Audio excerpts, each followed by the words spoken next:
University College of Washington University and KC, the St. Louis Education Station, present a course for television.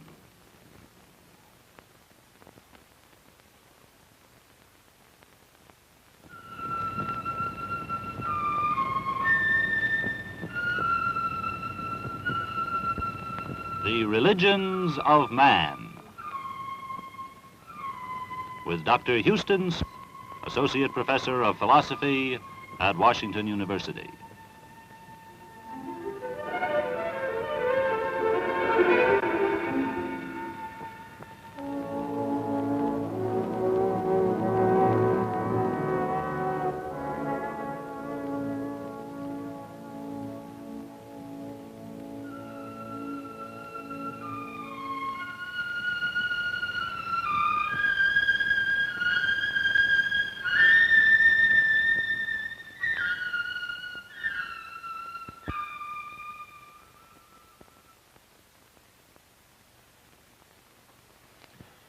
In our study of the religions of man, we begin with the East. Why? Because that's where the religions began. It's a very curious thing, but all the great living religions of the world today, even those which by now have migrated over to the West, all of them had their origin in the Orient. Taoism and Confucianism began in China. Buddhism and Hinduism, of course, began in India. Islam began in Arabia. And even our own religions, Judaism and Christianity, began in Palestine, the Near East. So that's why in this course we begin with the East. The East is a long way off. I know, of course, that we can get there very easily now. We can get there very quickly. But it's still a long way. It really is a different world. I've lived there half my life, and I've seen some very strange things, some things which still continue to haunt me when I wake up in the middle of the night, some things which I still haven't been able to figure out quite how they add together, or how people would see these things in order to make sense of them. On top of all that, we've got some strange ideas ourselves about the East, and that doesn't help either. On the one hand, there are some people who still regard the East with a kind of contempt. They are the backward peoples of the world. They are almost still, at least only semi-civilized, in Kipling's phrase, clothed in a twisted rag in front and arf of that behind. Yes, there are plenty of people in the West who still regard the East with a kind of contempt. And then at the opposite extreme, there are Westerners who regard the East with a kind of stony gaze, of fascination and awe. These are the people who always see the East as somehow mysterious and strange and occult, fantastic, even fabulous. They're the ones that assume that in insects, in the East, the insects must be larger than they are here. The rivers must be wider. And when it rains in the East, it must really rain. That kind of person who can't look to the East without assuming some sort of exotic or fabulous quality. Well, we have a difficult job this evening, trying to pierce through some of these misconceptions and trying to understand that which, it's true, does have a kind of intrinsic difference from our own perspective.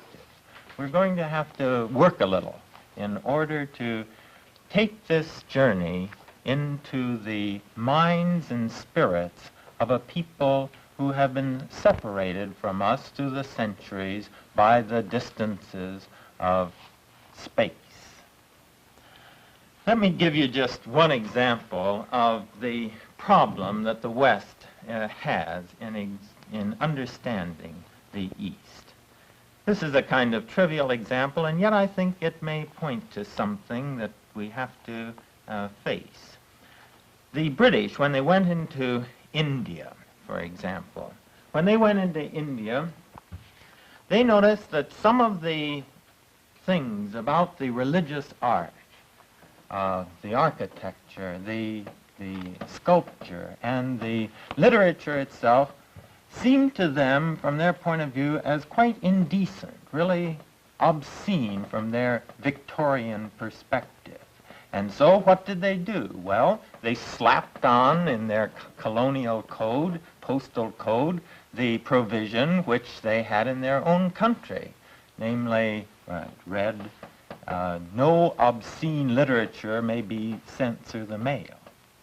And yet somehow things didn't go right. It didn't seem quite right. In time they realized that the categories of decent and indecent, which were meaningful in their own country, somehow weren't applying here. These people looked on this material in really a very different sense. It really wasn't indecent at all. Their attitude was predecent.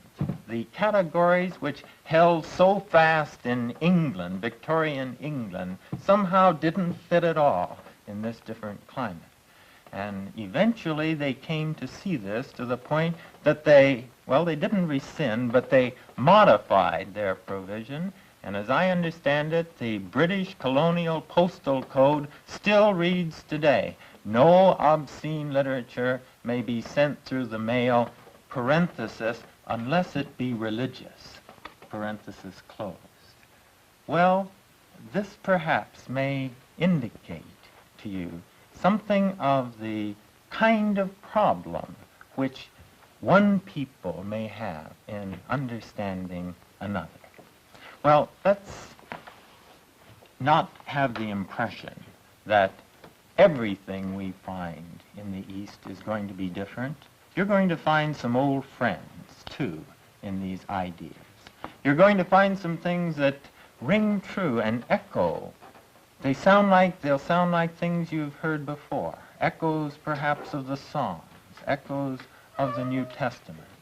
You will find, for example, Confucius saying, do not do unto other people what you don't want them to do to you, which of course is just another way of saying our own golden rule. You'll find, for example, a parallel when Christ said, love your enemies.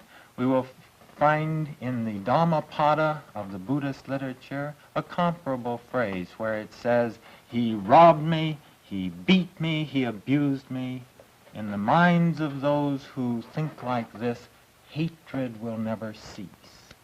Thus love, too, is to be given even to those who pour abuse upon you. And again, the New Testament phrase, as a man thinketh in his heart, so is he, will find its exact echo in the Buddhist literature. Everything you are is the result of what you have thought. Well, we'll find some difference, some strangeness, but also similarity. Just one last word by way of introduction and approach. We're not going to try in these lectures to give you a rounded view of these religions. Some of the things in them will seem to us as crude, as gross, as vulgar, and they are. I'm sure there's some things. Religion is so inclusive, covers so much of life, that every religion includes some bad elements as well as some good. Those who were studying Christianity, if they were coming from abroad, could find Christianity down in the Ozarks associated with snake worship, with poisonous snakes wrapped around the necks of the devotees. They could bring that in as a part of Christianity if they wanted to. No, just as a music teacher giving a history of music doesn't bother to go into all the bad music which has been written down through the ages. Similarly, I don't see that it's our job to bring out all the bad and the low. No, our time is limited, and I want to center with you on that which is best just as an art teacher reviewing the ages will also lift out for consideration that which is best. Now, let's go to our first religion. Let's go to India. I've spoken of why we should go to the East, but why India? Well, you have to start somewhere, that's one reason, but there's another reason for beginning with India. It's probably the oldest of the great historical religions. Some of the things which are meaningful in the lives of millions of Hindus today go back, what? Well, between 4,000 and 5,000 years. They've been dug up in excavations and dated that far back. That's a terribly long time as far as human history goes. This is the time of the comparable to the time of the Egyptians and the Babylonians, the Mesopotamian religions. Those too were mighty religions in their own day, but they've gone, leaving us nothing but the pyramids and a few other artifacts. But this religion, which in part was contemporary with those, this religion has endured and animates and motivates the lives of countless millions in our world today. Now, to begin, what does Hinduism say to man? Well, if I had to take the vast literature of Hinduism, all the rituals, the rites, and boil it down to what strikes me as its central affirmation, I think I would put it this way. Hinduism says to man, you can have what you want. You can have what you want. Well, that sounds very good, but it immediately suggests the next question. What do you want? Now, this one's not quite so easy. It's very easy to give a simple answer. It turns out to be very difficult to give a good answer. And the reason, of course, is that people want different things. What do they want? Well, I suppose most people want four things. They want pleasure,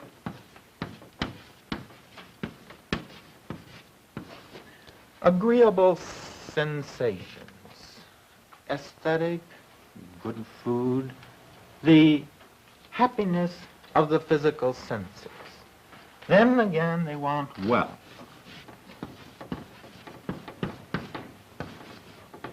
I heard someone say the other day, they said, happiness isn't everything. After all, it can't buy money, can it? Well, this indicates in a very telling way how important many people think wealth is. But there's something else. Fame. If only I were to be exalted above my fellow men, if only people were to admire me, to speak in hushed voices when I enter their circle with adulation, then the joys of life would come to me. Finally, there's a fourth thing, which dawns perhaps later than these other two. There are many men who want power.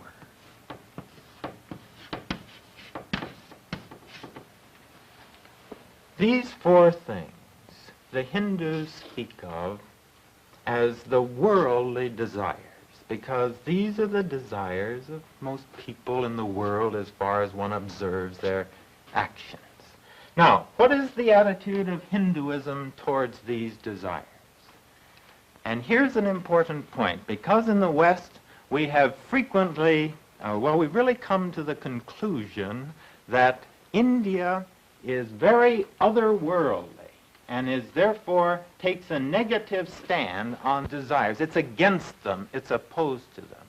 Much scholarship actually came to that conclusion in the 19th century. But we're coming to discover that we misunderstood in this point.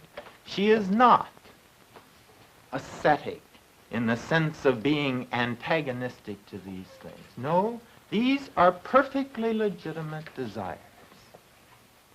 You have a perfect right. If this is what you want, Hinduism would say, go to it. Only, you might be intelligent. It will pay you to be intelligent as you go about seeking these things, because some ways will lead you to them, some ways will not. Now, how do you be intelligent? What do you observe? What advice should you follow when seeking these things? And Hinduism says three things at this score. First of all, it says, don't hurt other people as you go after these things. Don't trample them underfoot, because if you do, then this will unleash other passions against you, and in the end it won't pay off. We don't have time to say anything more about this here, but simply to say, observe the basic principles of human decency and fair play. In other words, observe basic morality as you go about these things. But, second, there's something else to watch. And that is that in seeking these things, you should find your proper place in life. What is your appropriate niche? Because, you see, people have different capacities, different endowments. And if you try to fit yourself in a vocation, in a way of life, which is counter to your basic nature, then no success will ensue. Now, this division of people according to their natures is the basis of the caste system, and I want to take a moment for it. They say then that there are really four kinds of people. They called them the four castes. First of all, there are what we might call the intellectual leaders and spiritual. These are the priests, but as religion and thought were really bound together in India, this would include the teachers, too, the teachers who would always have a spiritual emphasis. Then next would come they called them warriors in the next class because this was a time of trouble, but really the temporal leaders, I think perhaps the administrators.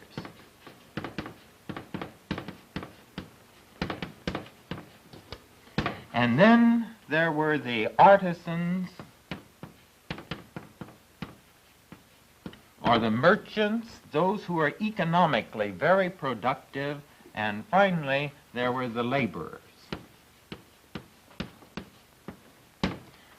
These are the people who think, for whom thought is tremendously important. These are ones who are the builders, the organizers, who make society run in its administrative side. These are the economically productive, and these are those whose time span is short, who really had better do better working for other people. We, with our democracy, don't like to acknowledge that there is a class of such persons, but they said, well, maybe we would like it to be different, but actually there are some people who, left to their own initiative, their own enterprise, would not get as far, would not be as happy but they can be very good in terms of working for other people.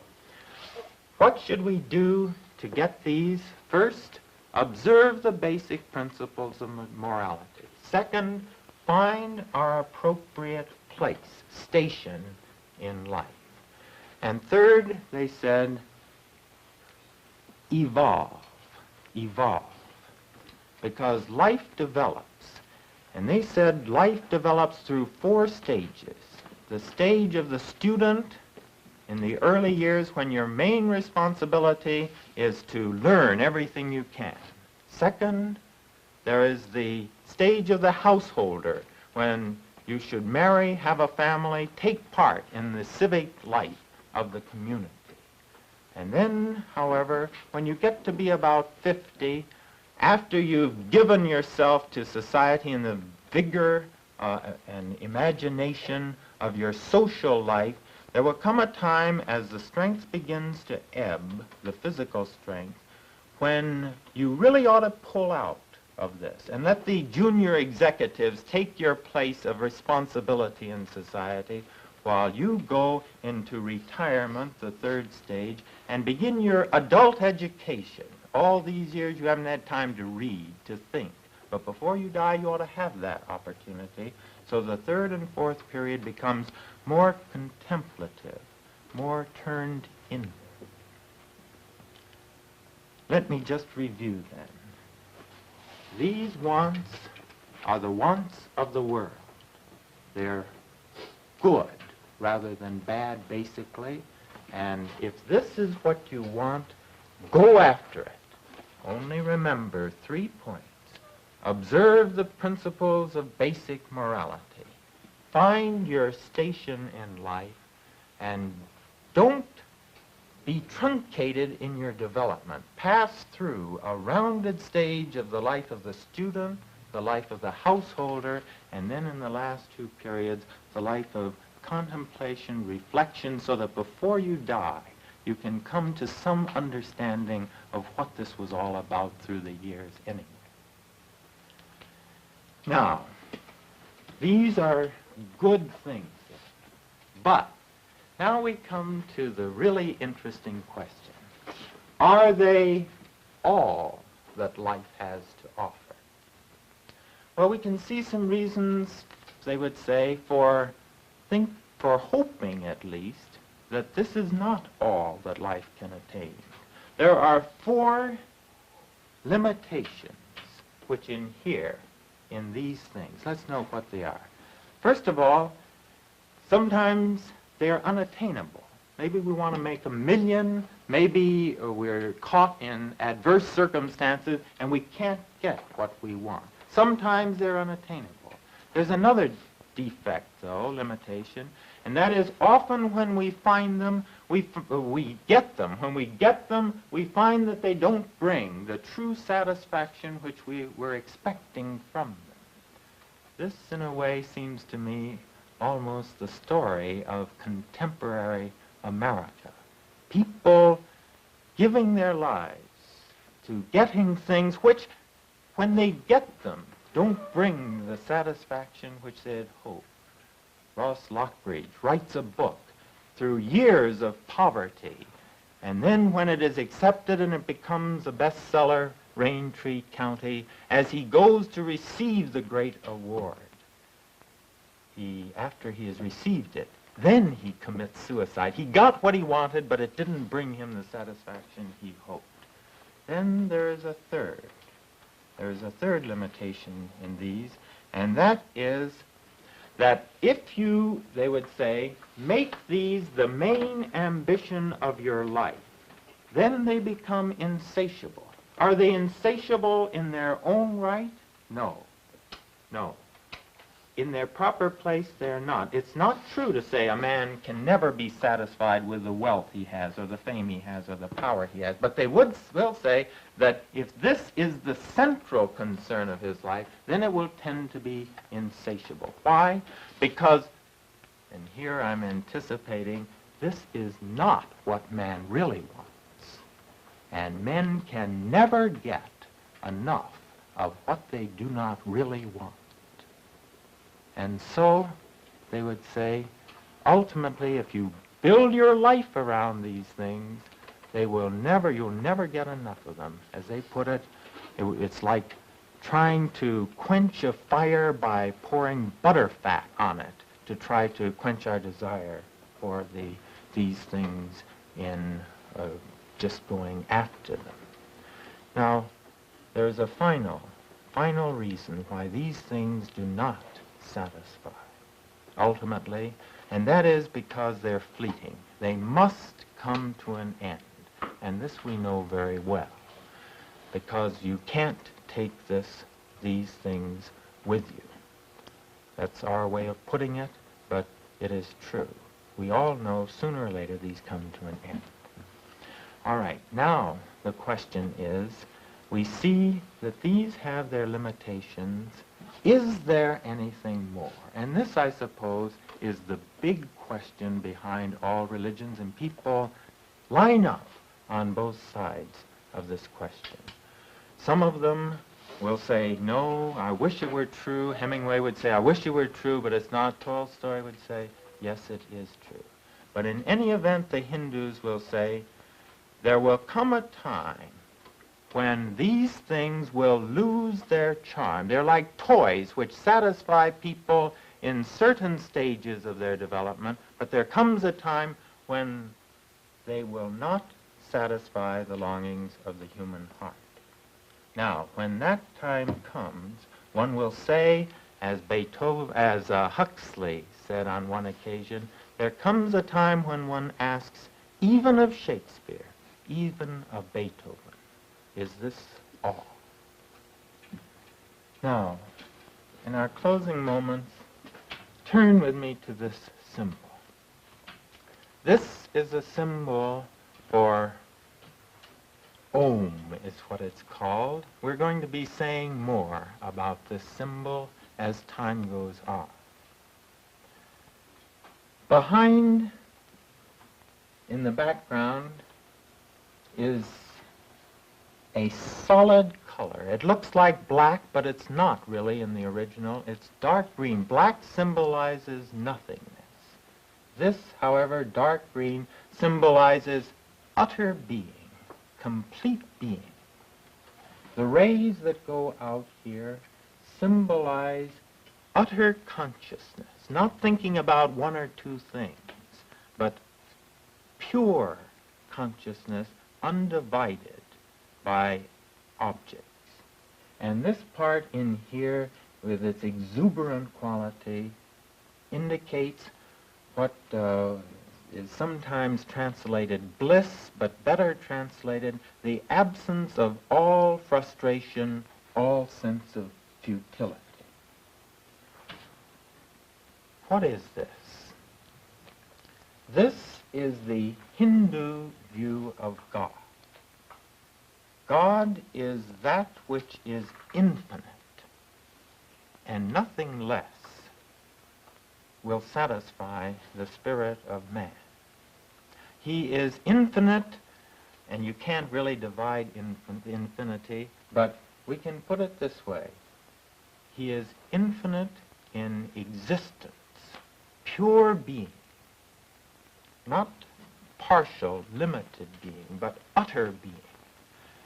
He is awareness, and he is utter joy beyond all sense of limitations, all frustrations, and all possible boredom. This, then, is God, which is the true goal of human life. Now, one last point. We've had to cover it very quickly, and next time we're going to have time to go into how this is achieved. But the last point is that that which is without as God is also within as God. In other words, the utmost essence of the human spirit is divine. And so it is that the Upanishads put this point in their writings.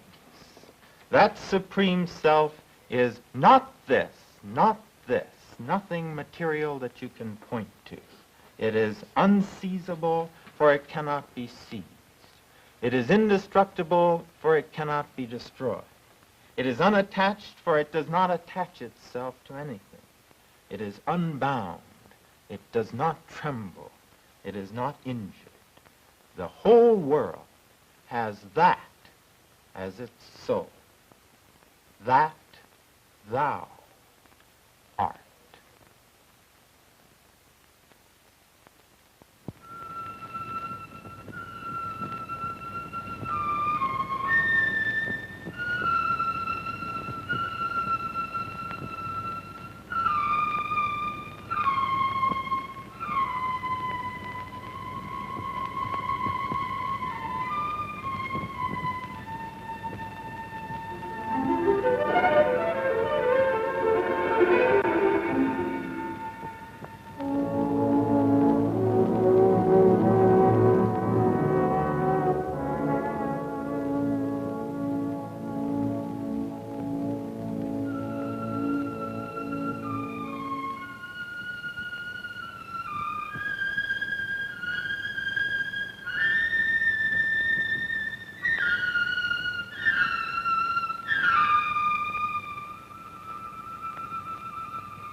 The Religions of Man is produced by Washington University and KETC Channel 9, the St. Louis Educational Television and Production Center.